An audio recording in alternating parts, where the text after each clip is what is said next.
Hey, Macarena. That was awesome. There's a new show called Lie to Me. There's a game going around on YouTube called Two Truths and a Lie. And with all this lying and all this detective work that's taking place, people are going to get really good at telling when other people are lying to them. So that's going to cause chaos. So I thought I would create a little video called How to Lie Better. How to lie more good. How to lie to your mama. No. How to lie better. Now, before we begin on this exciting journey of deception, I have two things to say. One, unicorn. Two, honesty truly is the best policy. I really don't want to be responsible for how far you take your lying training. I lied my way through college. I lied my way through my marriage. I lied my way out of jail. I lied my way through my term as President of the United States. Yeah, that's no good.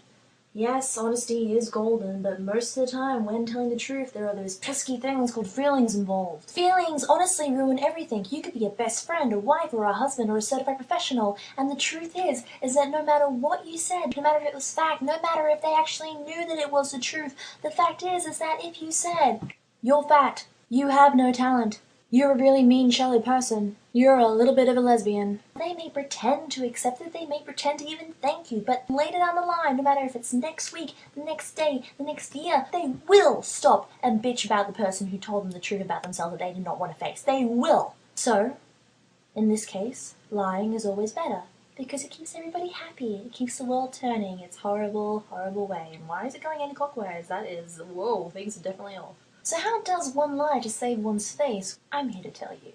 I'm going to help you hide expressions when they need to be hid and show them when they need to be shown. There are 7 universal emotions: anger, contempt, disgust, fear, happiness, sadness, surprise. Anger. When to show it. When your friend accidentally breaks your necklace. Now you know she didn't mean it and you know she feels really bad about it, but you still feel annoyed. You try to hide it, but the expression anger flashes across your face.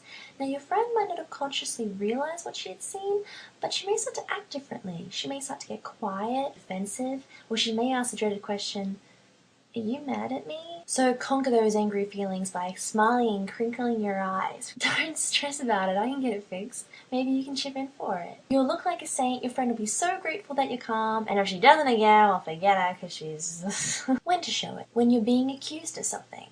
Even if the person accusing you is actually telling the truth, people will be more suspicious of you being calm, scared, or sad than actually getting angry and defensive about it. It's more natural. Just make sure that you only show anger.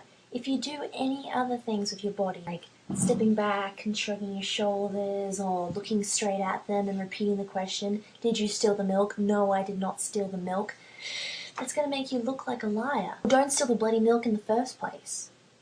Jeez. Contempt, popular with teen girls the world over. Now, contempt is tricky. Nobody should really show it because we all have flaws. I suppose the best times to use it is when you meet an internet person and you want to silently tell them how you feel about them. Like, "Hey, username. Like stuff. You're really talented."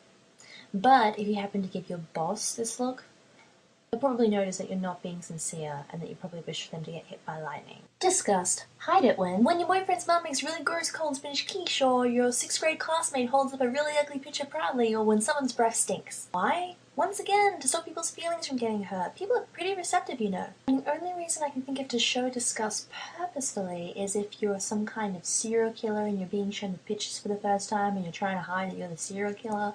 But that's really just not appropriate for YouTube content. And it's ugly. Fear.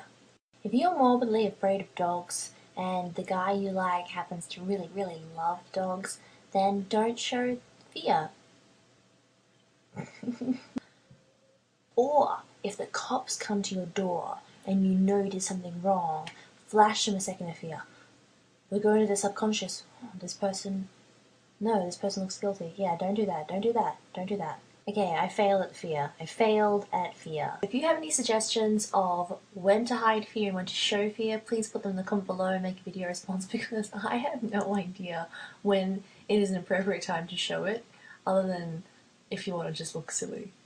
I already demonstrated earlier an appropriate time to show happiness and contentment. Another popular time when your facial muscles need to spring into action is when receiving a very bad present. Times when to not show happiness is when your colleague gets fired and you get promoted to his position, or you're at a funeral of someone that you really, really don't like and who's really, really mean to you and you almost think they deserve it. Tip! Show sadness. If you really can't stand the idea of knitting your eyebrows together in mock concern while your friend confesses their long tale of drug abuse, then show them the micro flashes of sadness. They'll notice them and appreciate them. It's the micro way to care. Wow, this has become really evil. A good time to hide sadness is when being accused of something you feel really, really guilty for. Because if you flash sadness during a Dr. Lightman interrogation, he'd be all over you. Surprise, and when to show it. Real surprise only lasts for a second on the face.